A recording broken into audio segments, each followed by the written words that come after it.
How do you learn who you really are? It's not found in books. It's found on the battlefield.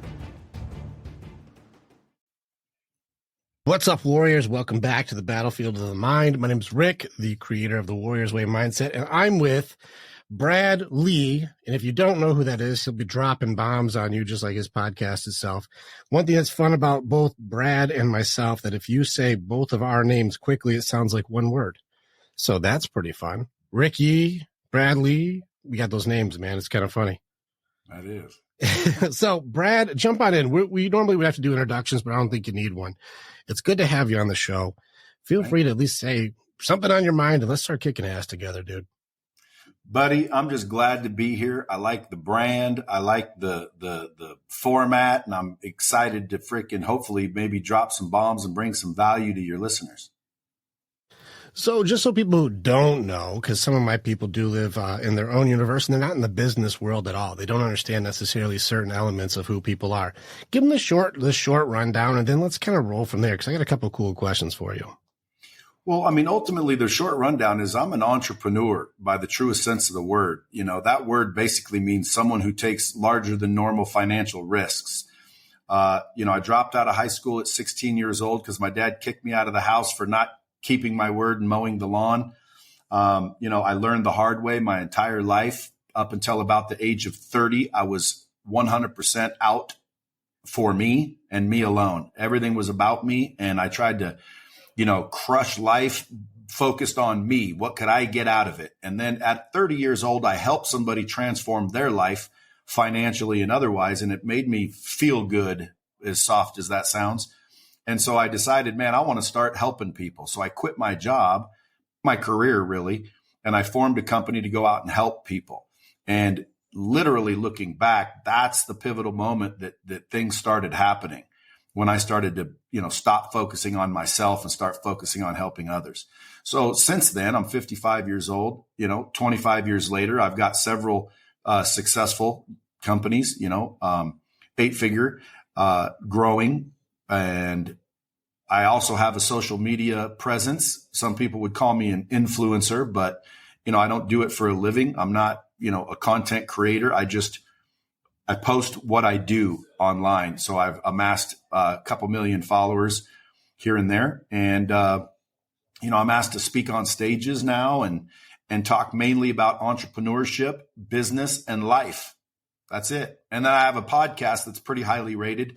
And I just bring on people and talk about, challenges and situations. And hopefully the listeners can, pick up things that will help them through their life. So ultimately, dude, listen, my mission in life is to get the knowledge from the people who have it to the people who need it, because I believe that the reason people aren't successful is they don't have the right information or they don't have the right relationship. And that's what it boils down to. So that's my mission, is to get the information to the people that need it. I love what you're doing. You said a couple of things too that are going to be very useful. First, I want to get into, because I think that you're very right with the relationship thing, because that's a big issue right now, especially with humans, right into the polarization element of things of men and women should never be friends and all this stuff. You're like, no. You got to make business dynamics. Hold on, slow down. There are unhealthy versions and healthy versions. Now, have you had to run into this in the business world where people are trying to put in their fears and doubts and insecurities to try to mess up other people's businesses that you've worked with? Well, I mean, if first listening to that, I would say yes, because haven't we all? But be more specific. So if a guy's working with a woman and say a wife, or even the other way around, a woman's working with a man and the husband has whatever issue they have, they're like, you shouldn't be meeting those kinds of people because maybe they're charismatic or whatever, because they're in a field that maybe they're a liaison or they're connected. But because of maybe the personality or the dynamic or a fear or insecurity of, say, a beautiful woman working with a husband, and the wife is like, no, you can't work with her. And going, yeah, but she knows all these people that I need to know for my business. What are some of your thoughts just on today's societal push on messing with people's business for their personal things? Well, that's a good question. And yes, I have witnessed some of that and experienced it myself in some occasions. And, when it comes to your wife, you want to give her some sort of grace, you know, and you really want to, in my opinion, examine what you're really fighting for. Because again, and a lot of times, you know, there may be people that we want to work with, or it might do the business good to work with them, but it's not critical. And I would question whether or not you would want to cause that kind of, you know, break in a relationship, especially that big of a relationship in your life, just for the purpose of financial gain. So again, I mean, it depends on the situation, but personally, you know, we all have a little insecurity, unfortunately. And if your significant other, you know, has an insecurity about you working with a particular individual, I would say that you should probably take that a little bit more seriously than just brushing it off as in, what are you talking about, bro? You got to trust me. You got to freaking, you know, no, I would stop and give that some consideration. Why? Well, because listen, a lot of people, Rick, they don't have business problems. They've got personal problems that they bring to the business. And that would be one of them. So I would go focus on the personal relationship if I want to help the business relationship, if that makes sense. Oh, it makes very much sense. I was just curious your opinion. And so when we're working on people's mindset and working on those areas, you see people get tripped up in their own curses. This is stuff from the past. I was cheated on. I was abused. I was neglected. I was hurt. And this makes it so now when people are going into their business world, they're bringing their wounds into their business and trying to still manage.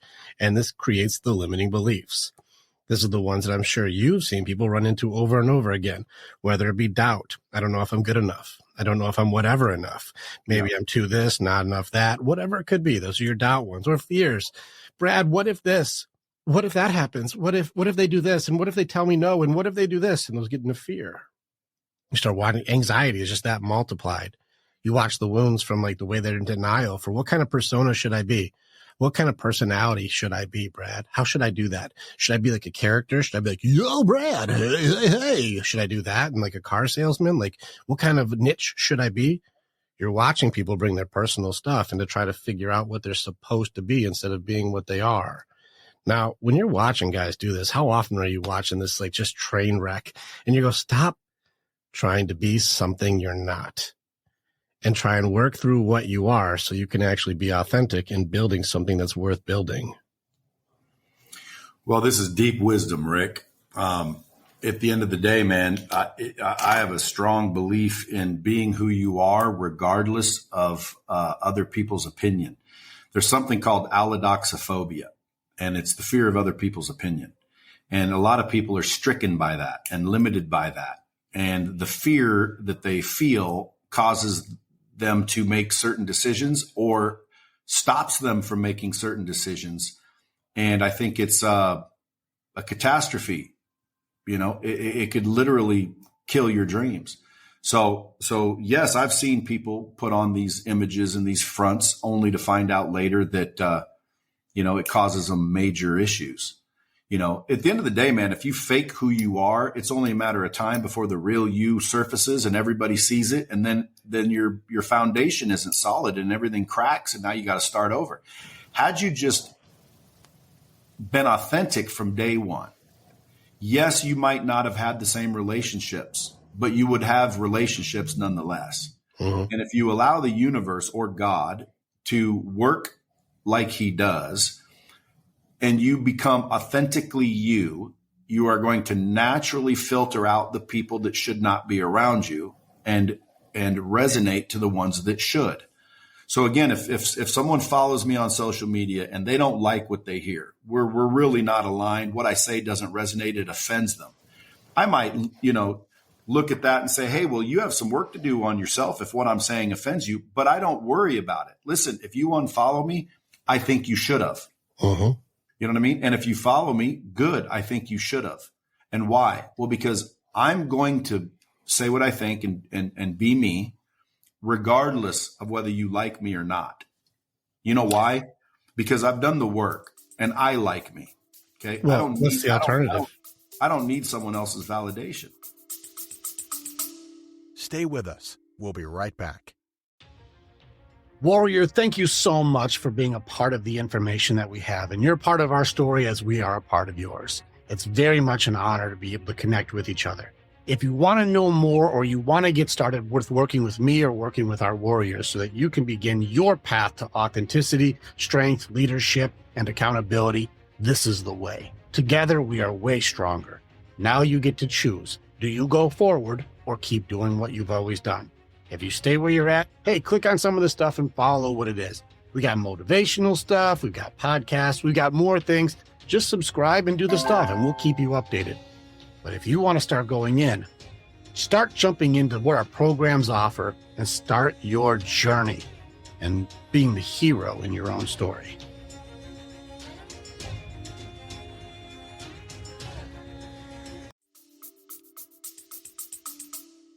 Well, what's the alternative if you listen to them, Brad? What happens if you go like, oh, you don't like me, I should be like you said? Well, what's that alternative look like? Well, it looks like hell. Exactly. And this is the game for today. Yeah. Ultimately, you start acting like something else and you attract all these other people and you think you're succeeding because it may be, on the surface successful. But then when when your real opinions emerge, and they eventually will. You ever see those old people that don't care anymore? It's because they reached a level to where they don't care anymore. Like, I don't care if you don't like my pants up to here. I don't care anymore. I'm too old to care. Well, that's when you start to actually, realize that it doesn't matter, man. And if you adopt that earlier, you are going to build a much more solid foundation. And that's what I think is success is when it lasts. I don't think success for 10 years and then it all crumbles is more successful than someone who spent, 10 years building a solid foundation. Even though it may not have had been that successful, it's going to continue to be and remain. And to me, that's more success if you're measuring. I like it. This is something I agreed with you on. When I was watching how people do this, one of the worst things I've ever seen happen when people create a niche and they make a character is that it works. It's the worst thing I've ever seen that happens is it works. Well, what happens? Well, now you have to be pigeonholed into that thing and you have to stay whatever that character is and you have to be whatever that is. And if it's not authentic and you have to keep playing a role or putting a mask on, eventually it starts to crack and eventually it doesn't work out. And that means your entire infrastructure will fall apart from a lack of authenticity. If you are living in denial, at some point it exposes who you really are. That's imposter syndrome at its core. And so it's funny when you say, because you're offended, I should change myself. This is why knowing thyself is so important. And I agree with you on this one. If you don't know thyself, you'll fall for just about anything that somebody tries to judge you on. And they sure try, don't they? Brother, that is a fact. Everyone has an opinion, and that's why allodoxophobia is so crippling, because if you have fear of other people's opinion, their judgment, well then I would just highly suggest that you go and figure out thyself, as you put it. Go figure out who you are. And pretty soon, if you realize that you're not a very good person, you're technically, as they thought you were, a piece of shit. The good news is you can forgive yourself and correct that.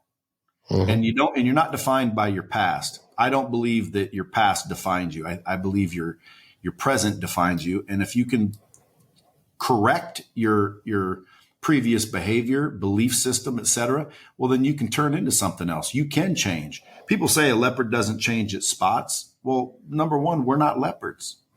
Number two, people do change. I've changed. I used to be the guy that would say what I needed to say to get what I wanted to get. And I don't really care what damage it did. I don't care that if you discovered after you wrote me a check that it wasn't really like I claimed. Now I'm exactly the opposite. I will not take your money unless I can deliver everything and a little bit more than I said I would. I've had people literally want to write me checks for something that I knew I couldn't deliver, and I turned down their money, and they couldn't believe that I was that quote unquote honest. Well, again, I wasn't always that way, man. So I changed, and people can change. And the crazy part is you need to change. If you do not change, nothing changes. So even though people are afraid to change, That's what's required. And quite frankly, you're going to change one way or the other. So at the end of the day, you might as well change for the better. You want to hear a fun wordplay? Sure. Whenever you use the word change, people seem to have a defense around it, some sort of like coveting or some sort of hold on to, or like a resistance. Have you noticed when you're like, you need to change? And they're like, I know, but, and you start seeing like the butt workouts come out, the 1T butts, not the 2T butts. Yeah, I know that, but, and you don't know the way I was raised, but my family always has. And you know, what I've always done, and here's what my old mentor said, and you start seeing the butts come out. And when it comes to the word change itself, it's difficult because it's associated to loss. And I don't know if people catch that right off, is if you change, what you used to do is no longer. Even if you change for the better, your old routine is gone and the way things were before are no longer there. And people have a hard time with loss in general. It's one of the hardest things people to work through is loss. And so when you go, like, even though let's say I worked at one place for 10 years and I drove out of my place and I turned left to get there, and I have the coffee shop I go to, and then I say hey to Brad, and I say hey to, Maria, and I say hey to everybody on the way in. I did that for 10 years, but then I get an upgrade. I change to a new location, new job, better hours, better pay, better everything. But now I turn right when I leave from my house. My entire routine is now different. Everything that used to do for a decade is now gone. Even if it's better, it's still associated to a loss. And so change is difficult for people for that reason. You want to hear a fun wordplay that changed that? I did a survey for people. I'm like, do people change? And it was very mixed answers. I asked people, do you evolve? The change your stripes thing or change your spots, that's one thing. But I said, do you believe that you can evolve out of your old behavior into the person that you're meant to be? And for some reason, using the word evolve pulled people right out of their own loss. It made it feel like, yeah, you know what? I'm actually happy to evolve into the next version of me, the next chapter. And just one small tweak of language turns somebody from losing to empowered. It's very silly how these words work with us. I like that. And it's a cool thing for you to just go, I see how you speak. And I personally, because I've done enough of my own work, I like how you speak because I've done enough journey to go, I know exactly what he means. But somebody who hasn't gone far enough on the road may be stuck in loss and grief. And what about what I used to do and how I used to do things and my old system? I'm like, are you ready to evolve out of what you used to be into the man or, woman you're meant to be? And that feels empowering instead of like I'm losing. I like that. It's just fun stuff like this. Another thing for the authenticity element of it. If you're being authentic from the very beginning, it allows you to change or evolve during your entire business's process. I watched something that you talked about that I teach also. I do it Stoic philosophy route, but you said make adjustments. Make adjustments. Well, with my own company and my own people, the adjustments is I go off of Marcus Aurelius, the king of Rome, Marcus Aurelius. And at the height of Rome, he was like, if you give me new information, better information, I reserve the right to change my mind. Most powerful man on earth. I reserve the right to change my mind with new information. And if you're being authentic and you go like, yeah, I had to pivot and change the direction of how I was doing this, or we added this new piece of it. That one new piece makes it so when people are watching your show or they're watching your content or they're watching your company or they're watching your evolution, it was authentic the entire time because you're watching my journey. You're not watching my character. You're not watching my one niche that I'm stuck into. I reserve the right to change my mind if there's a better way.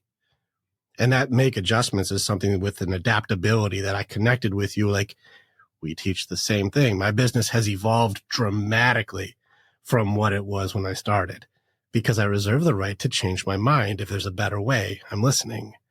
And a good idea can come from anywhere. So I've had new guys come up with a new thing that makes our whole program stronger. Thank you for the idea, bud. Appreciate it. And so go ahead. I just make observations along the way.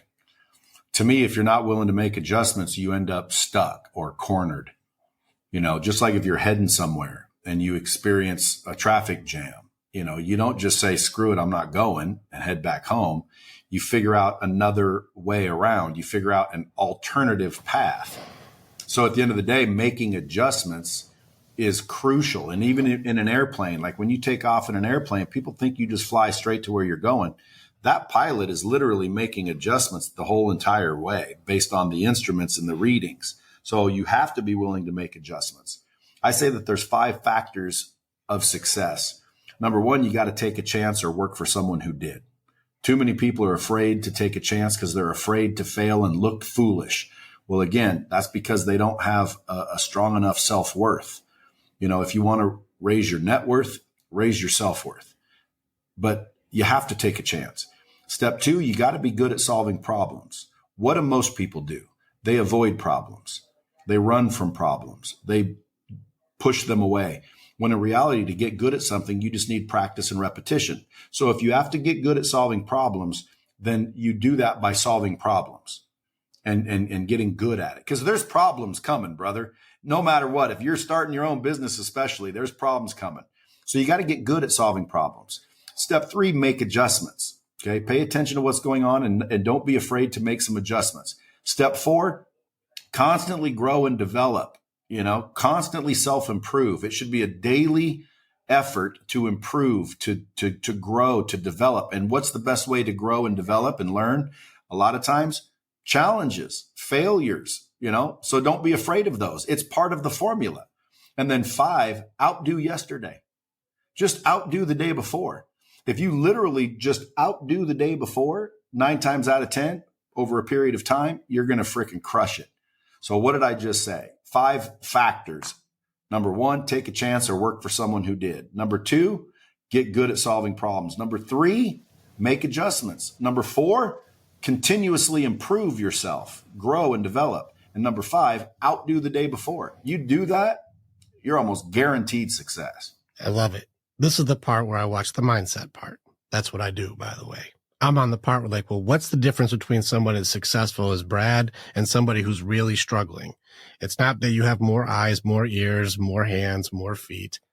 It's just the way you look at these things. And so here's a couple of fun things. One thing I do with these trainings for exactly the thing you just did, the take a chance, do a risk, all those things.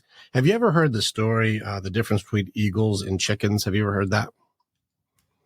Tell me. All right, so there's a quick story on this one, but the idea behind it is a farmer was walking down the road and found an egg on the side of the road. He takes the egg back to his farm, puts it in his chicken coop. The egg hatches, and inside is an eagle. Now, the eagle is raised by chickens, and so it just does what chickens do. It clucks on the ground, just eats grain, just flutters around, and acts and does all the things that chickens do. And living its life like a chicken, one day sees an eagle flying overhead. And he asks one of the other chickens, what the hell is that thing? That chicken's like, that's an eagle, man. King of the skies, man. Nothing is cooler than the eagle. That's 1%er, man. That's the best of the best. But you never have to worry about that, man, because you're just a chicken like the rest of us. And that eagle will disregard the vision that it has, that it can see, that everyone tells it it's weird because it's got an idea or a dream or a vision that they can't see. Or a wingspan that's too big or real wide. And they're like, you're a fucking freak. You're a weirdo. Stop with your weird wingspan, freak. And that eagle lives its entire life with the mindset of a chicken, never ever taking risk, never taking a chance, never ever trying to do what it was built to do because it always believed it was meant for the ground. Yet when any eagle starts going, you know what? I was talking with Brad and he was telling me that maybe I can do it. And all the other chickens are saying, that's a stupid idea. That'll never work. You can't get that off the ground. That's a fail. You're going to fail at that. You should stay between the lines. Just stay with your 9 to 5. Never take a chance. Don't take a risk. And so those eagles live and die thinking that they're chickens. But if you go out and fly, you go out and Brad and I went out this week and we fucking flew over fucking mountains, dude. And we tried to see who could push each other up higher to reach our personal best. And then we caught fucking fish in the lake and we ate in the trees and we talked about the dreams that we're going to make come true. And you go back to your chicken friends and you go, guess what we did? And they go, that's not true. That's impossible. You can't do that. It's never going to work. It doesn't work like that. You should stay in the chicken coop, stay where it's safe, never fly, never take risk. What if you fall? What if you're flying and fall? Would you ever think of that? And most people, especially, did you know that most valedictorians or people who have like straight A's usually never make it beyond middle management because they're afraid to not get an A+ or a gold star. They're afraid to take a risk and go for it. Because what if I fail? Well, it's like there's like a 50% chance of failure if I went for it, and I don't want to take that risk. We're somebody who's a little bit less averse to the risk. We're like risk averse. We're like 50%, fucking odds in my favor, glass half full. Let's rock and roll. Best odds I had all week. Like, this is where you see the difference from the mentality of somebody who thinks they're made for the ground and someone who's like, you can fucking do it, man. I believe in you. You can fly. Let's go try, man. Yeah, you may fail. Yeah, you're going to find challenges. Yeah, it's going to get difficult. Yeah, and sometimes the storms come, and sometimes it rains, man, sometimes. So what? You coming? And this is where you start finding other people with the same mentality. Someone who, when you say, I have a vision, they go, you can do it. People who may judge you as cocky or arrogant, these chickens. But eagles go, you have competency. You have the skill. I see that you can do that. I believe in you. And it's different mindsets. And so when there are chickens and there are eagles, you can start telling the difference when you're talking to somebody. And you riddle me this. Tell me I'm wrong. When you're talking to somebody who you're like, I see you trying to fit that eagle suit on, buddy. But you're a chicken, man. I want you to be able to believe in yourself, but I don't think you have the tools to do this. And I don't think you believe in yourself enough to really go for it. In fact, your dream and what you want is so flimsy. I don't know if you even have a why. Well, the Bible tells us, not to judge, supposedly. Matthew 7, yeah. And I say to that, there's also scripture that says you can tell his children by their fruit. So I'm just a fruit inspector. Mm-hmm. I don't doubt anybody has the potential because God made us. I do believe that some people lack the mindset, the skill set, or the habits. If you lock in 3 pillars and only those 3 pillars, you are unstoppable. You have to have the right mindset, you have to have the right skill set, and you have to have the right habits. I can show you somebody who has a great mindset, but they're running in the wrong direction. They're not very good at anything. They think they're good at everything. They're positive. They're abundantly thinking, but they're not going anywhere because they're not very good. And it's just the truth. Mm-hmm. So at the end of the day, they have to combine a good mindset with some skill sets. And the skill sets can be learned and developed by anybody. That's the good news. Like, even if you suck, which a lot of people suck in the beginning. We all suck until we don't. But at the end of the day, if you suck, the good news is you can get better. Okay. Cool. So now it's the skill set. But if you have the right mindset, you're talented as hell, you're really good at some things, but your habits are terrible. Again, you can still crash.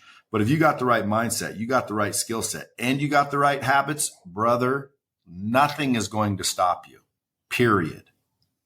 Now, I'm going to throw in that the other piece that makes the most sense here. The hands that you shake, the more money you make. The more hands you shake, the more money you make. This is something I've seen you say over and over. And this is where, like, you can have the right mindset, the right skills, and right habits, and it seems like you're going to attract like-minded people. Well, fair or not fair? I would say fair. Again, yeah. I mean, the people that should be around you will come around you if you're authentically yourself. Mm-hmm. They will also disperse when you're authentically yourself. The problem is when people care who's coming and who's going. The reason why is because they need validation from these certain people.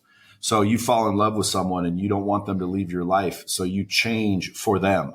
When in reality, that's a temporary thing. More than likely, you're pretending to be something you're not, only to lose that person anyway 5 years later. Correct. Why wouldn't you just build a relationship with yourself so you validate yourself, so you love yourself, and then let everybody else do what they do? You can't control other people.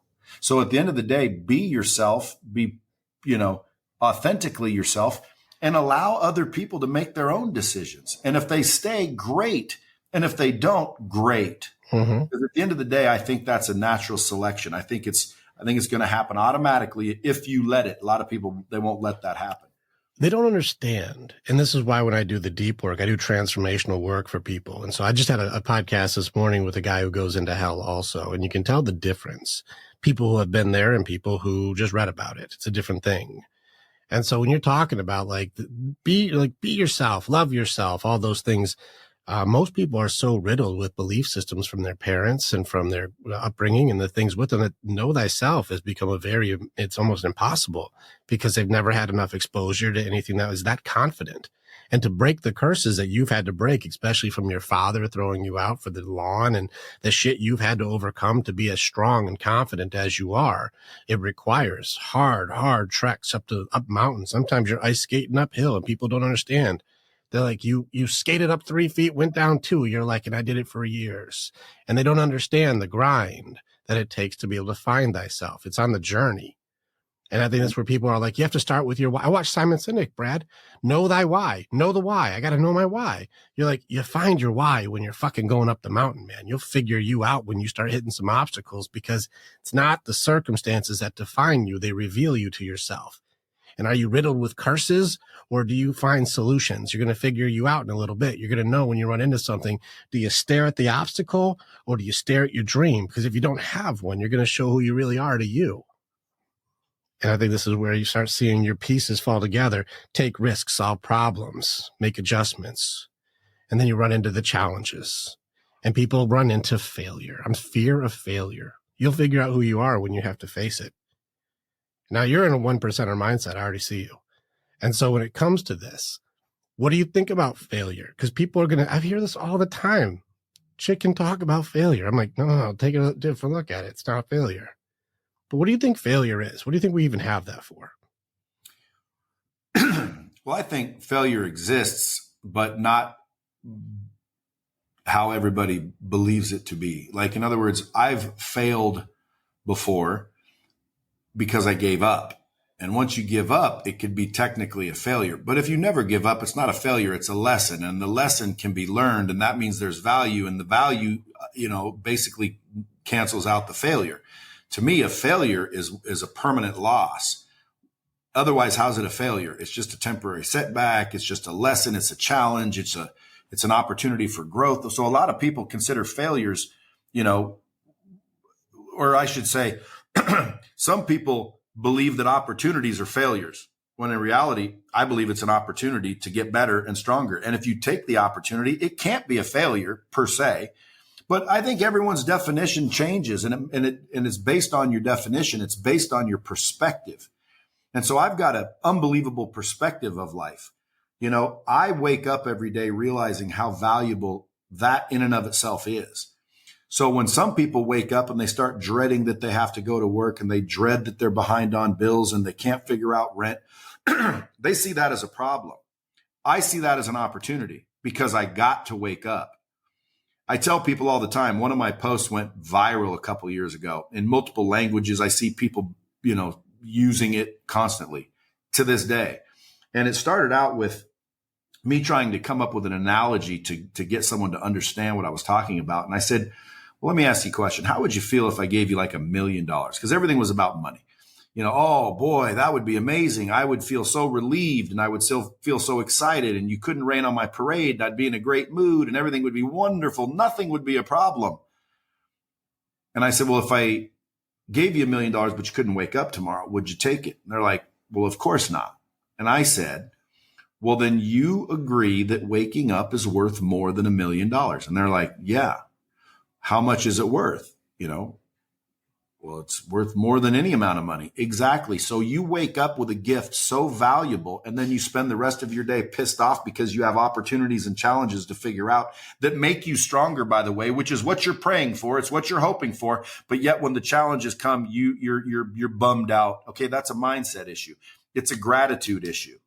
If you really understand how life works, waking up is the most valuable gift there is, and you get it every morning. And if you just accept that gift, honestly accept it and appreciate it, be grateful for it, well, then the behind on rent and the car payment and the problems and the, people wanting to freaking murder you and all the crap that we have to deal with, those become opportunities instantly. And so I tricked my brain a long time ago to think that. I put a sign on my wall that said, congratulations, you get another day. And every time I woke up and started worrying about past due bills and, I'm not where I wanted to be, and all the problems we face as human beings. I would look at that sign and realize, dude, I get, I get another day. I get another chance. So it just made me all of a sudden optimistic, abundant. I jumped out of bed. I didn't waste time. I wasn't, hey, maybe I need to sleep longer. No, man, I was fired up to go after the challenges and opportunities that were before me. And it changed my perspective.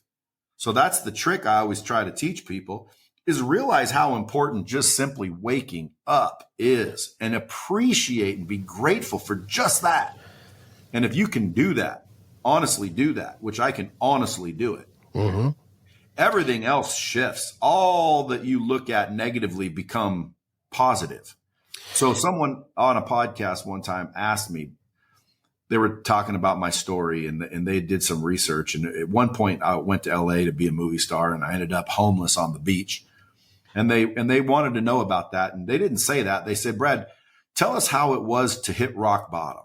And I said, I don't think I've hit rock bottom, because when people ask me a question, I just try to think of the answer. So I thought, well, how was it hitting rock bottom? And then I thought, well, man, I've never really hit rock bottom. So I told them, I said, I don't know. I've never hit rock bottom. And they said, weren't you homeless on the beach? I said, yeah. And you don't think that's rock bottom? Hell no. Number one, it's the beach. Okay. Nothing wrong with the beach. Matter of fact, people pay a lot of money to wake up on beaches, but at the end of the day, no, I do not think that's rock bottom at all. I don't think homeless is rock bottom at all. So what's rock bottom? Life in prison would be a little bit more rock bottom than homeless. Okay. I could think of a million things. And quite frankly, if I were ever in those situations, I would probably find positive in that. So at the end of the day, I don't know what rock bottom is. I couldn't fathom rock bottom, but I know I've never been anywhere near it. I've been blessed and lucky since the day I was born. Thank God. I continue to be blessed and lucky every day my eyes open. So at the end of the day, my mindset is of abundance. It is of possibility, optimism. It's not pessimistic. It's not limited, and it's not scarce. Too many people have that perspective, because it boils down to a perspective, man. It's your perspective. You can take two people, put them in the same exact environment, the same exact situation, and one's happy and one's upset. Now, how is that possible? It's possible because this person's seeing things differently than this person. That's your perspective. So right now, if you're going through life with troubles and challenges, and you're bummed out and you're depressed and you feel like suicide, and you literally just don't know how you're going to manage, all you got to do is shift your perspective. Because there's a saying, I don't know who said it, but it's true. If you want the world to change the way you look at it. And it changes immediately. People always say, Brad, what is the fastest way I can get out of this situation? I say, change the way you look at it. If you can instantly change the way you're looking at the situation, instantly the situation changes. People don't get how simple that actually is. Right now, there's people listening to this podcast. I'm telling you. And they're saying, easy for you to say, well, you got money and blah, blah, blah, blah, blah. Their perspective is over here, where if they just understood what I said and they really, truly want to change what's happening to them, they have to change that perspective, and instantly what's happening to them will change. And that mindset is the key, if there is one. Because people always say, Brad, what's the key? Well, I don't necessarily think that there's a key. I think it's more of a combination. Think of it as a combination lock. Like there is a combination, and everybody has their own, right? My combination isn't necessarily yours, but there's no key. So what we have to do, if we really want to, find the combination, is search, get to know thyself, ask questions, think. Man, people don't understand how many people go through life without actually thinking. They don't think, man. And people realize, well, I thought about what to eat for lunch. I'm thinking. No, I'm talking about think, man. Because when you start getting new information, you start to think about that new information. And that thinking causes you to get to know yourself. It causes you to question and challenge and grow and develop. One of my frameworks for building your self-worth. Because I always tell people, listen, you want to change your net worth, change your self-worth. The reason you make what you make is because you believe that's what you're worth. How would you accept $20 an hour if you didn't think that's all you're worth? I would never accept $20 an hour. You couldn't pay me $20 an hour for nothing. Why? Because I'm worth way more than that. Why do I believe that? Some people be like, oh, I can't believe this guy. He thinks he's so great. Am I supposed to think I'm not? Am I supposed to think I'm a low life? Am I supposed to think I'm worthless? What am I supposed to think according to you? If I'm not supposed to think I'm worth it and I'm great, what am I supposed to think? Explain it to me. You keep pointing out the judgments on this. Just as far as like if I was hitting the bomb button for you right now, you are dropping a lot of wisdom. I think that people won't. I can see why people struggle understanding what you're saying, because you're saying the correct answer, but it's hard for them to bridge the gap between where they are to the answer, and the answers are not the solutions. And so if you're like, no, the other side of the river, that's where you need to be. And they're like, I'm over here. I'll give you an example. You know what this is, right? Rubik's Cube. Yeah. This is a solved Rubik's Cube. This is what it looks like. All the colors are corresponding with the other colors. This is what it looks like. And they're like, all right, cool. So, all right. So I know all the colors I know that. I know it's supposed to, but mine's not doing it, Brad. How come like mine isn't? You're like, oh, it must be easy for you. Yours does that, but mine isn't doing it. I don't get it. Well, the answer is all the colors, but I don't know the solution. I'm missing the gap. And so you're saying the correct things and trying to find that authentic bridge. How do you build your bridge? And each person has their bridge, but it's tough because how many people out there are like, I'll get you the greens. Greens is the answer. Get greens done. But you know, the rest of their cube is fucked. You know, the rest of their life is not in order and it's a total mess, but they're like, get the greens, buy my program, get the greens. And so now we're getting the solutions instead of just the answers. You said some really fucking good stuff right there. And maybe we can just put some bridge pieces together for people. You said the gratitude thing, attitude of gratitude, the presence in the presence. Here's something to help people out. You are actually giving the blueprint to stop depression and anxiety. I don't know if you know this, but when I beat it, that's part of it. Presence in the present is a big part of it. And you said I wake up every morning and I have gratitude in the value in waking up every day is more than $1 million. That's such a powerful analogy, but how do I use it?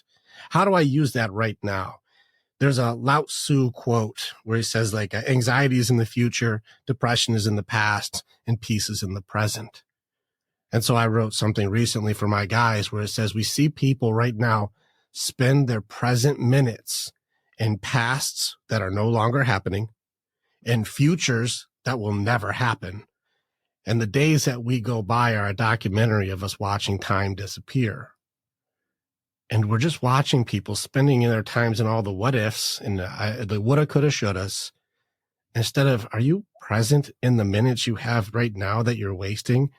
That you could be like appreciating where you're at and learning and growing and connecting and being grateful that you have a chance this very second. You're in free will right now, that you can choose right now to go, I'm going to go for my dream actually, instead of think about how my dream got away from me that time that I regret not taking the opportunity. It's like, you're still in the opportunity right now, dude. You can still do that. Well, bridging that gap right there makes it so you get out of the past. Don't get caught up so much in the futures that you're scared of. And staying present in the present, like you just mentioned, well, it changes your present minutes into possibilities instead of just watching time disappear. Well, again, you just did the Rubik's Cube. Where's the bridge, brother? Where's the bridge? How do you do that? So this is where what it boils down to. You choose to. There's no massive bridge that needs to be built. There's no map that needs to be drawn. People need to understand it boils down to a decision. It's a decision. You don't find happiness. You choose happiness. You're choosing not to be happy. So again, how do you fix that? Choose to be happy. Well, easy for you to say that's negative, scarce, limited mindset. That's negative thinking. Change the way you think. Well, how? I don't understand how. You choose to. That's the truth. And that's the simplicity. You choose to. Mm-hmm.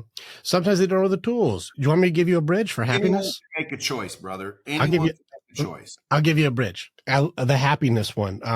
I was researching happiness when I did a program on this. You see the experts, Harvard professors like Arthur C. Brooks, and people who are like professors who write books on happiness. And happiness by itself is a subjective term. Do we at least agree on that? Like everyone's got a different definition of happiness? Well, sure. Sure. So if I said, what's happiness? Your definition will be different than the next guy, the next guy, the next guy. So happiness by itself is already, we all have a different definition for that one word. Well, he says, all right, first get into Harvard. Super easy. Second, that class sells out very quickly because everyone in college right now wants happiness. So you have to get in there in the first ones in class. And then the answers are 3 steps. It's satisfaction, enjoyment, and you have purpose. I said, wait a fucking second. Are you telling me satisfaction, enjoyment, and purpose? Those are 3 more subjective terms.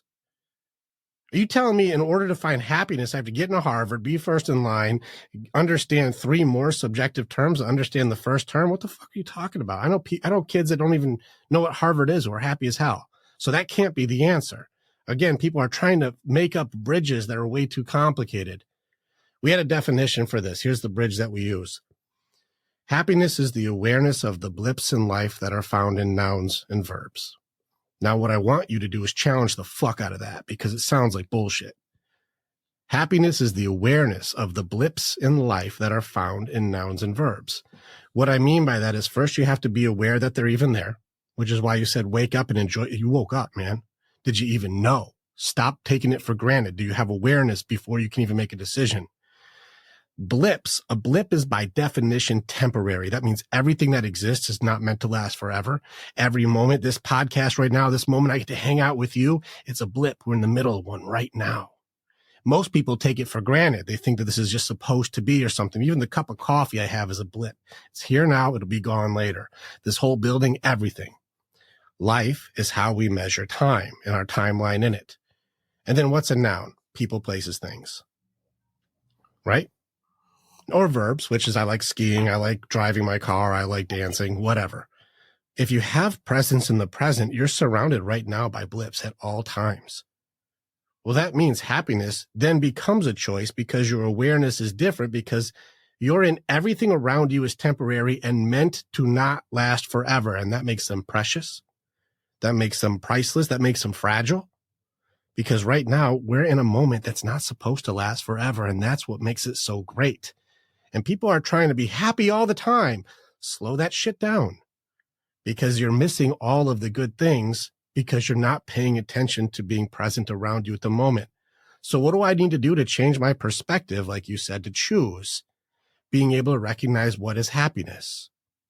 It's being able to know that everything around you is temporary and so appreciate it in the moment because it is not meant to last. And that makes it beautiful. Our lives by definition on earth are a blip. We're a snap, man. Not even millions of years, and we're here for not even 100 of them. We're a snap in history. You're a blip right now. Man, that's beautiful. That's amazing. You're in the middle of something so fucking rare and precious, and we take it for granted sitting in the past and depressions or anxieties of the future. And we're not paying attention that you're surrounded by blessings all around. You're in a building right now that is a blessing. And in 1,000 years, that building won't be there. Everything is temporary. The mountains will change. The trees will grow. The rivers will widen or shrink. Everything will change. And so we're in the middle of a blip at all times. And do you appreciate the moment you're in? Because happiness is everywhere around you.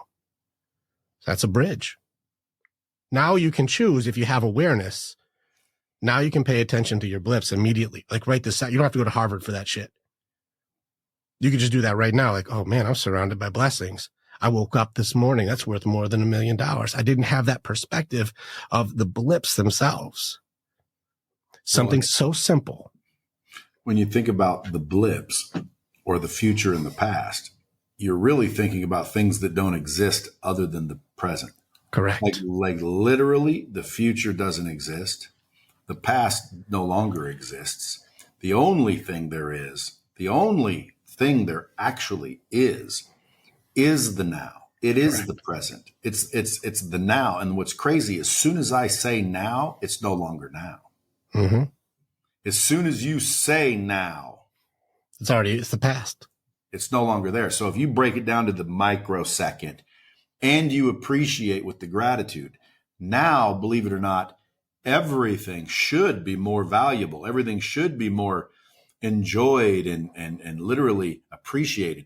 However, people can't get there. They don't understand. Why? Well, because they're not listening. They're not paying attention. They're too busy in their own head instead of listening to what you're saying or I'm saying or someone else is saying. So at the end of the day, you could say that, people are the reason they don't win. You are the responsible party. And that's why I say it boils down to a choice, because people always say, well, Brad, how do you become this way? Man, you choose to. It really boils down to choose to. If somebody's really overweight and they say, well, how do you get in shape? Well, you got to eat right and you got to do this and you got to do that. Well, what does it start with? It starts with a choice. Period. You got to choose to. Okay, I choose to be in shape. Okay, good. Now what? If you choose to be in shape, what are you going to do? You have to start becoming, you start to be, and that's the thing. You have to be before you become. Well, I mean, this is getting deeper than most people can grasp, because please go, because this is where I write my books. Well, I know, but I mean, at the end of the day, you have to be before you become. You can't become until you be, and people don't get that. It's not something that you do so you can be, so you can have. You have to freaking be. Yes. To do, to have. They got shit backwards. Correct. So you have to be. So if I want to be rich, I think to myself, what is rich? What do I have to be? And you can just imagine and assume and probably hit the target more often than not. I want to be in shape. What does the guy in shape do every day? Who is the person? What is he like? Describe it. Just guess. Well, he's probably more disciplined. Okay, be disciplined. Mm-hmm. He's probably eating better. Okay, be a healthy eater. He's probably going to the gym a lot. Be the guy that goes to the gym a lot. So all you have to do is choose to be first. So that's why I say it's a choice. Anybody can choose to change. Anybody can choose to literally become anything they want to be. But if you right now are listening to this and you're saying, that's not true. Okay, what's that called? Denial. What's that? That's the proof I'm trying to give you. It's denial. Yeah. You don't believe it. And what's crazy about belief systems is just because you believe it doesn't make it true. Well, it's worded differently. It's the wording for it is beliefs do not require facts to be beliefs. That's my point. You don't have to, it doesn't have to be true for you to believe it. You could believe you're worthless. It doesn't make it true. But it does if you believe it. Beliefs are the core of everything. True. I will disagree with you 100%. Here's why. It's because of self-fulfilling prophecies. If I believe I am not able, then I will make sure I am not able. And this is true. The truth now becomes relative, and we're a part of the 100%. World right now is that truth is perspective. Truth 100%. Is my point of view. In which case, if I believe I could never go up that hill, it doesn't mean I'm not potentially able to. It means I will make sure I never get up the hill because I do not believe I can. But again, what is true? True is something that everybody would agree upon. Which means truth now becomes agreements, not truth. No, there's things that are true, and then there's things that are opinions and perspectives. But today's day has gotten weird for that. My truth has superseded the truth in this day and age. Yeah, but there are certain truths in this world. I don't care what you believe; it's the truth, and it's the truth whether you believe it or not. In other words, sure. If I cut your head off, you will cease to live as a human being. That is true, no matter who believes it or not. That's the truth. Okay, so there are truths, and then there's beliefs. The beliefs aren't necessarily true. Now, when it comes to potential, beliefs become truths. I disagree. Maybe that's because I'm so awoke. Maybe. And this is where we run into the people like, because just you might think you're ugly. That's not true. You might think I'm ugly. That's not true. Somebody's opinion. I know. But again, It doesn't Those make are it true. beliefs. And this is where it gets into also facts. Just so you know, like, here's how much I disagree with you. This is my first book. It's called Everything is a Choice, just so you can see how much I'm aligned with what you actually are saying. So I'm not going against you. My very first book was, no, everything comes down to choice. Bottom line. So I'm with you. But However, we have to go into what are the choices that we make with our beliefs. Yeah, but you told me in the very beginning to challenge you if I love failed to do so. And Brad, I am challenging the I love fact it. that you are trying to espouse that because you believe it, it makes it true. No, it doesn't. It doesn't make it true. When it comes to potentials, I'll stand with it. And this is where if I believe I can or I believe I can't, either way, I'm right. That I believe. That's that a belief system. But that's being right and being true are two different things, dude. Well, let's do this. Here's It's one. You ever heard of Isaac Newton? You ever heard of that guy? So let me just say this. Okay. I don't believe it. We can agree to disagree. If you believe because you believe that makes it true, it doesn't make it true. It might make it true to you, but it doesn't make it true. Correct. So I agree contextually. I know, but you might think you're an ugly person, and so therefore it's true. No, it's not. It's not true. And it's never going to be true just because you believe it. So you can believe things that are not true. And so people need to understand just because you believe it doesn't make it true. And that's a fact. That's true. It's so tricky because the example you used is an opinion. I believe I'm ugly or I believe you're beautiful. Well, those are subjective opinions. Those are, but it doesn't make it true. But truth then becomes like subjective to the beholder in that specific thing. Like cutting your head off, that's not a beholder thing. That's is. True is. So Isaac Newton, when he got hit in that head with an apple, he was like, gravity pulls you down, man. Gravity is a fact. Is gravity a fact? The theory of it is, yes. Right. So here we are, theory of gravity. So Newton's like, man, gravity, everything I do keeps getting pulled down to the ground. So gravity pulls you down. And everyone's like, yeah, it checks out, dude. Seems correct. We all agree. Gravity's pulling us down. We all agree. Until this Einstein guy comes along and starts mathing the whole thing out. And he's like, wait a second. We're being pushed down, not pulled down. It's gravity's pushing down. And they math it out. And then they go, wait a second. That seems right. All right, we're going to change it. Gravity's pushing us down, not pulling us down. Who's right? That's subjective. Well, those are both mathematical facts, and people all agree that Newton's correct until Einstein changed it. That was hundreds of years. I know, but who says it's true or not true? That's what I'm saying, is we all agreed, and that made it true. No, it didn't. For gravity, it did. Okay, and then we'll get the next level of gravity where like aliens come down and go, it's actually this way, and we'll change it again. Let me give you an example. Yeah. Let's say you're born with no arms and no legs, but no one ever tells you that. So you believe you have arms and legs. You don't. And that's the truth. And what you believe doesn't matter because it's not true that you have arms and legs. You do not, in fact, have arms and legs. Correct. Even if you believe it. So therefore, just because you believe it doesn't make it true. But again, you might think a tree is ugly. I think it's beautiful. What's the truth? The truth is it's not beautiful or ugly. That's the truth. Tree. For sure. This is where I think we're agreeing aggressively. So and so when we look at this, the person's belief system is not, do I have arms and legs? It's can I do what I want to do with my life even without? And people who go, you don't have arms and legs, you can never do anything.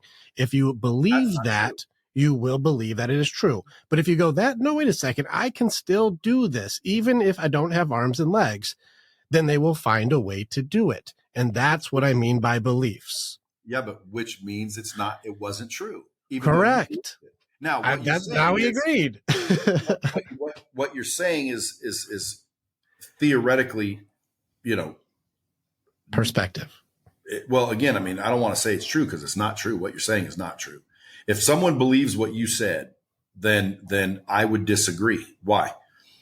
Well, because what you believe doesn't make it the truth. Period. It does. I don't care what you believe. If you believe something is true, it doesn't make it true. And that's all I'm saying. It does limit you. It does probably indicate not being able to do it because of your belief system, but it doesn't make it true just because you believe it. I might believe that I can jump off a building and fly. Some people have believed that. That's true. It didn't make it true. I don't care what you believe. It doesn't make it true. That's all I'm saying, because there might be people out there and they need to hear, just because you believe it, brother, doesn't make it true. And it makes them question, like, is that true? Is that real? Is it possible? Even though I don't believe that it is, yes, it's still possible, because just because you believe it doesn't make it true. And you were saying, well, if you believe it, it does make kind of. Well, we're getting contextual, in which case I am being specific. I'm literal Lee. That's what they call me. Literal Lee. I'm loving it. So let's get literal. Literally, anything that has to do with a belief system on potential, not breaking physics, not, I believe I have 10 arms and so I'm a spider. That's not I believe I'm a cat. I'm not a biological cat. These are weird beliefs that people will live by right now. They actually started doing weird stuff. Point. Right. In which case, I'm agreeing with you contextually for things that start getting into the physics. Now, when it gets to belief systems on, I believe I have the potential to do something or not, those are as true as you believe. If you believe you can start a business and no matter what obstacles come in front of you, you will go off of Brad's 5 things to do. I'll take chances. I'll solve problems. I'll make adjustments. I'll grow and overcome challenges. I will figure out how to make myself worth my worth. I will do the work because I believe I can do it if I just follow what he says. Well, then you're right. But if you believe I was born in the wrong home, don't have a chance, I'll never be anything more than this, my potential is limited based on the place I was born and who I'm around, and I never had the opportunities and I never really tried for it, so what's the point in even trying, which is a rhetorical, so I never even go for it. Well, that person is also right. Now, the truth of everything became subjective based on I believed it, so I make it true, even though what you are saying is they still have the potential to do it, but they create a self-fulfilling prophecy. And that's what the fight is for people today, is the self-fulfilling prophecies of I'm not good enough, so I'm not going to try. Is that a fact? I didn't say it's a fact. I said it's a belief system that they make true. So the subjectivity of it. They don't make it true. They make it right, but they don't make it true. Fair enough. And to them, they believe it's right. Well, again, I do agree with you wholeheartedly that if you don't think you can, you are correct.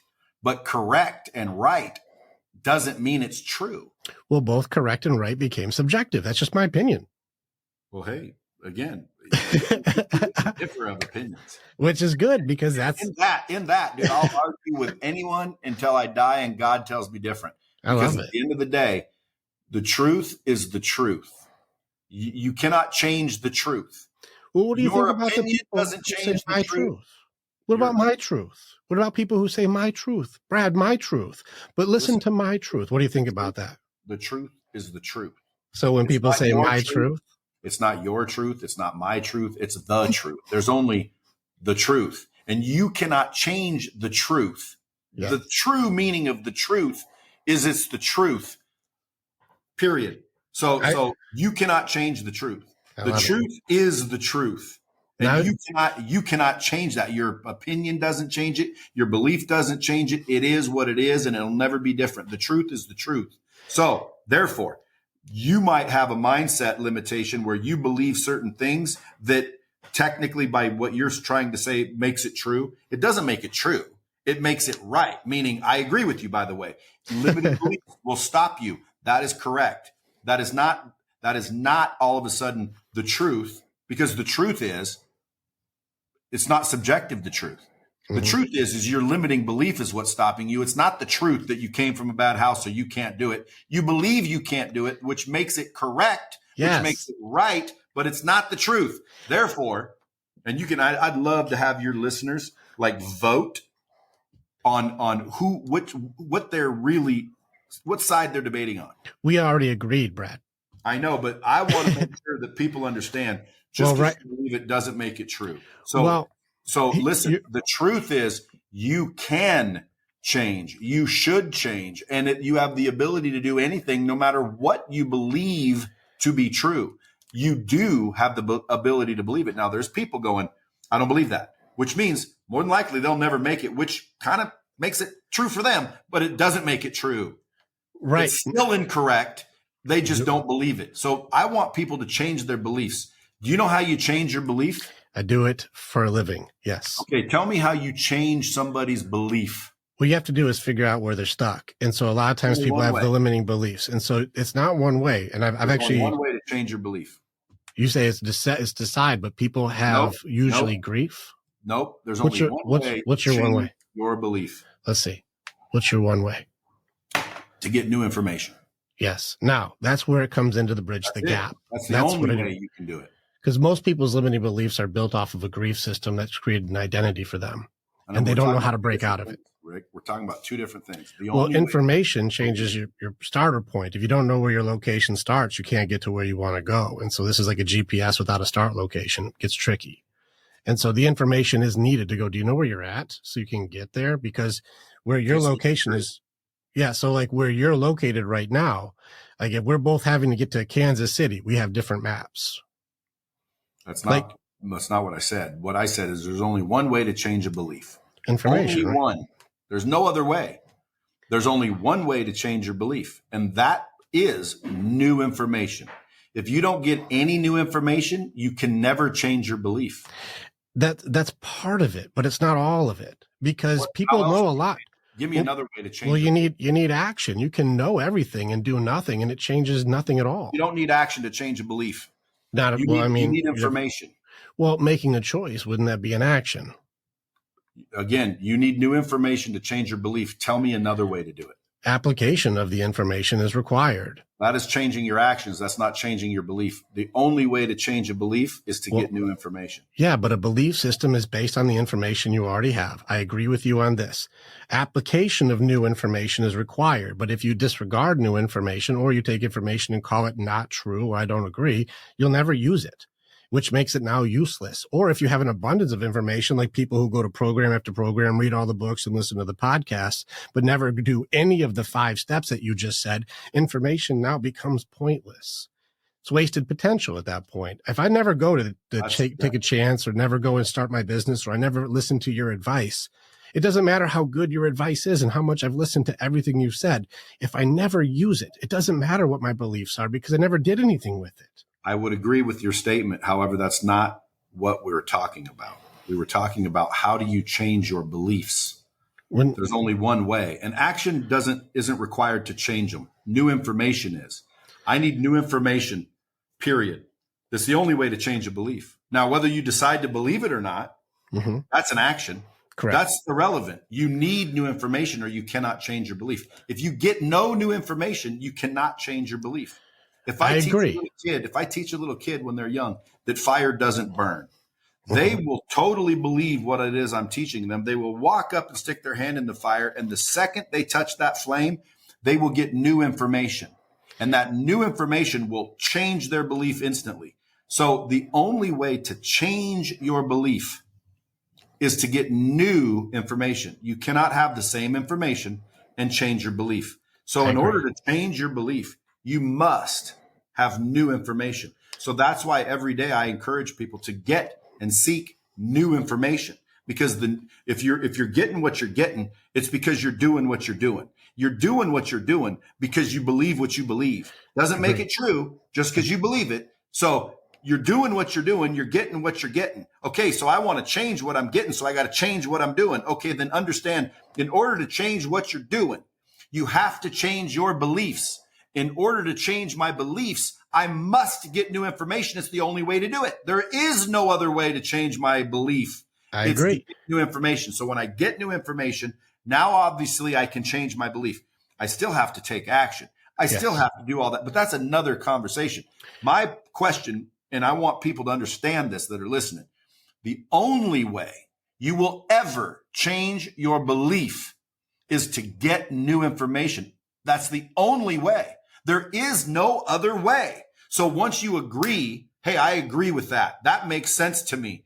Okay. And by the way, doesn't make it true. I just struggle. I haven't discovered another way, but until someone does, that's why I'm saying, hey, tell me another way. I'm open, but I've never discovered it in 55 years. The only way to change a belief is to get new information. And that new information will allow you to change your belief. So now, if people say, okay, This is starting to make sense to me. I want to change what I'm getting. Mm-hmm. Well, then I got to change what I'm doing. Correct. Okay, That's action. If I want to change what I'm doing, right, then I got to change what I believe, because the reason I do what I do and choose what I choose and act like I act is my belief system. Correct. So in order to change the belief system, then I need new information. So and then I go back to the beginning. Okay, so then I ask people, if that's agreeable, then how come you're not seeking new information every day voraciously? Why are you not scouring the earth for the information that you need? You need new information. That's why my mission is to get the information from the people who have it to the people who need it. You are correct. And on this one part, you're right. I will just never say you never need more information. That's never going to be my stance. So I agree. I agree the answer. The answer is you need to know the answer. You need to know. Now, what I do is teach people how to solve cubes. Now, you're right. You need to I know what the cube's supposed to look like. I know the answer. I need more information. This is what it looks like. I know the answer. Now we have to go. What I do is let's take the time to figure out what's in the way for you solving the cube. You know what the cube is supposed to be, but how do you learn how to overcome these obstacles? How do you learn how to problem solve? How do you learn how to handle objections when it comes to taking risk? How do you learn how to make adjustments and adaptability when you've never learned that skill before? So how do you learn that? And let's fast forward those things. This gets into practical application of the new information. And that's where I say, let's solve the cube, not just talk about the answers. And I think we're agreeing. I just think there's more than one step. There's again, yes, there is. There's a million ways. But there's a million ways to skin a cat. But you've already acquiesced to the fact that the only way to change your belief is to get new information. I agree. I agree and expand. Yeah, but again, come back to me if you can think of another way. There's a lot of these topics I think we would love to have, because there's a few of these ones where I'm like, I'm also very open to a better way. Just on this one, I'm very open to, I do agree with you. How do you make a new decision if you didn't know one existed? You need the information for sure. You can't make a choice that you don't know exists. You can't change your belief without new information. Correct. And you can't change your beliefs without removing a limiting belief, which gets back to the action of choice. You have to remove an old belief to apply the new information. If you never do, it's just a wasted information. Won't argue with that. Yeah. And so this is why I say I agree with you. It's just another step. It's application of information. I agree very much. You need information, but you got to do something with it, or it's a waste of fucking time. No different than you and I doing what we're doing. People don't understand. Maybe look like to people who are untrained, this seems like an argument or a debate. No, this is two people who understand their shit, who are just aggressively agreeing. This is the way that I see it. It's a beautiful thing if you understand it. Some people are like, these two have too much energy. No, I believe based on the exchange, I've learned some new information, and I'm going to use that new information. However, I also believe that you might have gotten either new information or a new way of looking at the information that you already had. Of course. Because at the end of the day, if we were to rewind and listen to what I said was there's only one way to get a new belief, and that's new information. And any listener out there, I would love for you to reach out to me and DM me and find me another way, because I'm open to realizing, wow, I totally missed that option. Yeah. Because I'm looking for options to change my belief. The reason why I want to change my beliefs is because whatever my belief is what's limiting me to attaining more, to reaching my potential. There's some information that I don't have. That is why I'm not where I wish I was. Mm-hmm. It may be information that I'm never going to get. It may be information that I'm going to get tomorrow. But at the end of the day, every day I'm seeking new information. I'm reading books. I'm listening to podcasts. I'm hiring coaches. I'm hiring mentors. I'm listening. I'm paying attention. I'm actively seeking new information. There's a lot of people out there, Rick, they're not doing that. Do you know why? Right. Because they don't realize it. They don't understand that simplicity. You need new information, brother. Go crack open a book. You want some suggestions? There's a million suggestions out there. Those are subjective. But the bottom line is, the truth is, there's information in those books, and you need new information. That's a fact. That's the truth. That is not an opinion. That is the truth. That is I agree. fact. Okay, If you were doing steps, step one, I Yeah, so agree. if Need somebody new says, information. Do I believe that's all you need? Is like, that's it? No, I think there's just more steps. that's all you need. That's Well, all you must have. That's when all you you must when, have is when new you're information. working through anxiety and depression and suicide and PTSD and the things that people have to overcome in this day and age, especially if I work with the soldiers and I work with the people who are deep, like, new information isn't the only thing that they need. They need an application in a new way. And rewiring a belief system isn't only informational, because you know people who are in analysis paralysis because of information overload. They have all the answers and never even attempt to start a business. They're still reading about businesses and never go and do any of the things like grow, challenge, fail, and do any of the parts for step 4. They don't even get to it. Do you think that's because of their beliefs? I think everything is because of beliefs. Thank you. And the only way to change those would be new information. We need step 1, get new information. And I'm not disagreeing. I'm just saying step 2, step 3, step 4, and then you can do it. You have 5 steps. I am agreeing. Step 1 is get new info. New information. You got to have it. Yeah. So we're agreeing aggressively, and I love it. And hopefully you got some new information here. Now, when it comes to depression and clinical depression and all of these things, listen, I don't claim to be a psychologist or a psychiatrist or, an expert in that field. I personally believe that there's such a thing as depression. There is. But I also believe that depression is, in my opinion, my humble opinion, self-inflicted. It is. Yeah. So to me, when it boils down to it, and again, there's more steps, but just keep it to the simple. Why? I believe in simplicity, man. It's just the easiest way to understand. Well, simplicity is genius. I agree with you on this. Now, I do the trainings for how to beat depression and anxiety, and it's holistic. It does work too. Hey, and by the way, that's another thing I would advise people. Quit trying to figure everything out for yourself, dummy. It's already done. You don't need to figure it out. Someone's figured it out, brother. What you need to do is listen and get new information so you can change your beliefs. And it might be Rick that gets you to change your belief. It might be Brad Lea. It might be freaking Zig Ziglar. If people that don't resonate with you probably aren't listening to you. You are right. There's going to be people that listen to you that think I'm just a blowhard know-it-all and I'm arrogant and I was rude for arguing and I was wrong. And that's fine. No, Brad, my audience is going to be like, these two are doing the same thing. I love it. Yeah, but my audience will like it. My point is you could get 10 people to say the same exact thing. Sure. And there will be people that do not believe 9 of them because they don't resonate with that person. And for whatever reason, they're not accepting it. But when one person shows up and says it the right way at the right time, all of a sudden, that person's the genius, when in reality, they were all saying the exact same thing. You weren't listening. You weren't paying attention. So to me, when someone says, well, Brad, how would you cure depression? Obviously, there's some techniques. I would say, listen, number 1, get some help. You can't figure it out for yourself, obviously, or you wouldn't be depressed. Agreed. I don't believe that depression is not real. I believe that it is real. The question is how do you fix it? Well, in my mind, you would fix it with a decision. You decide to no longer be depressed. And technically, you wouldn't be. But you're saying, well, no, because of their synapses and the relays and all that. Yes, they've been in a habit for so long. They cannot just make a decision and change. I would agree. There are people that it's not that simple. Why? Because they're so ingrained in their nonsense.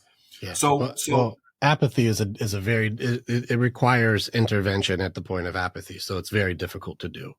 It can be done. It just takes years on your own. Yeah. But my suggestion to people that think they're depressed or are depressed, I'm not discounting that they are or not. I'm saying the people that are depressed in the world, my advice to them would be find somebody who has helped people through depression and listen to their new information, get their new information. And if that doesn't work, believe that there is a solution and keep looking, because it might not be from Rick. Maybe Rick's beard psychologically turns you off because your dad, who was abusive, had a beard. And so now you believe that it's not possible because you're not listening to Rick because he has a beard. Well, guess what? Go find another person then, because the truth is there is help. There is information that could fix you. There's information that could make you successful. There's information that could make you freaking happy in your marriage. There's information that would make you anything you want to be, but you have to get the right information. And sometimes it has to be from the right person at the right time.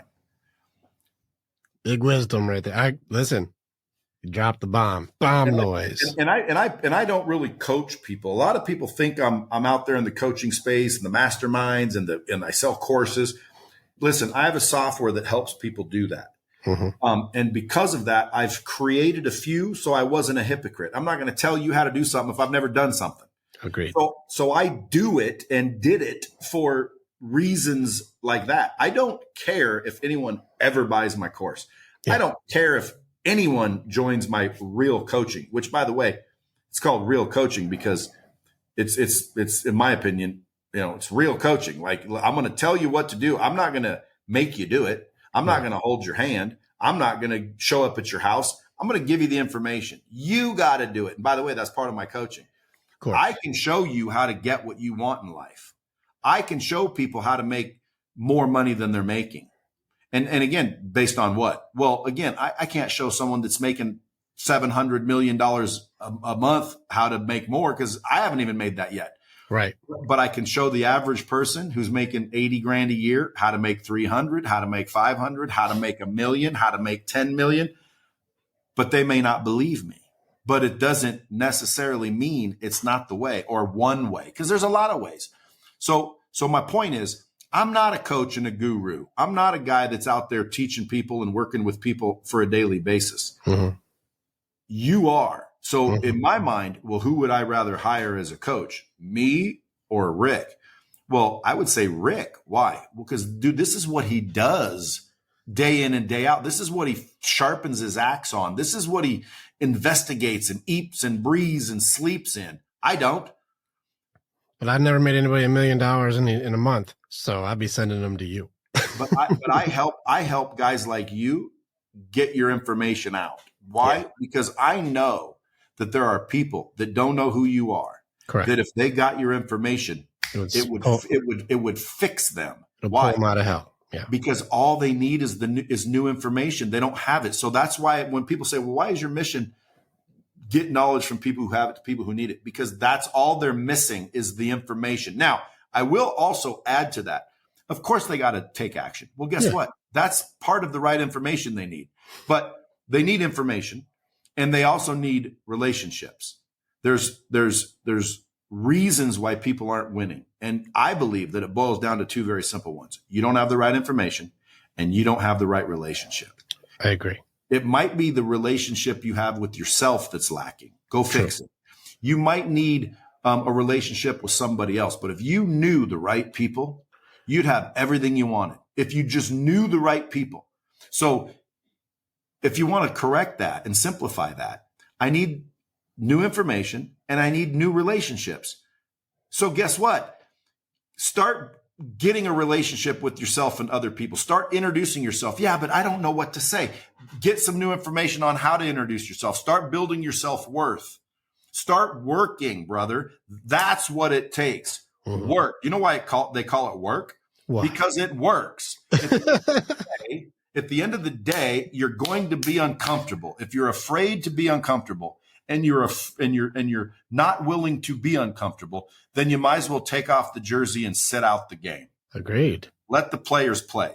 But if you're going to raise your hand and tell me you want this and you want that, and as soon as you find out how to get it, you're like, oh, I don't want that. That's fine. You don't need to want that. You can want whatever you want. But I'm telling you, if you want something you don't have, get the right information and get the right relationships and you will have it. And that's the bottom line. If I had a bomb, I'd drop it. I'll do it for you. Wisdom heard. Well done, man. Thank you. Love your passion, bro. And by the way, I have 5 minutes to a hard stop. So let's call it.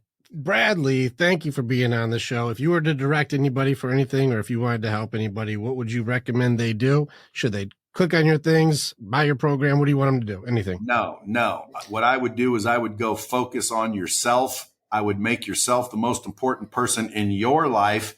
And I would start seeking information and building relationships. And the most important relationship, I think, is the one you have with yourself. You're not going to increase your net worth if you don't increase your self-worth. You're not going to increase the fulfillment and joy and you're not going to get any better until you get better. Yeah. So start with yourself. Go build yourself. Go work on yourself, and the rest kind of takes care of itself. Correct. You want to change the world, change the way you look at it. Yeah, and if I can help, man, hey, dude, follow me on social media, dude. I'm dropping this kind of nuggets every day. Relationships, business, life, sales, whatever it is I know that I think is valuable, I'm putting it out there for free. Hell yeah. Now, if you like that and you want to buy my course, I have a course on sales and then business and life. So it's coaching and sales training. That's all it is. But I do have businesses and opportunities. So if someone's like, hey, Brad, I need an opportunity. I need to learn and have you hire me to make better money. Dude, I got opportunities coming out my yin yang. Sounds good. Brad Lea, such an honor, bro. Thank you so much for being on the battlefield of mind, man. Let's do it again. And next time you come to town, dude, let's argue on my podcast. Let's do it, man. Hell yeah. Thanks a lot. All right, man. Thanks. Click on the button and you can become the hero in your own story. It's time to start making the choices to change. And the evolution that you're going to do begins with choosing the next step. This is the way. And together, we're always stronger.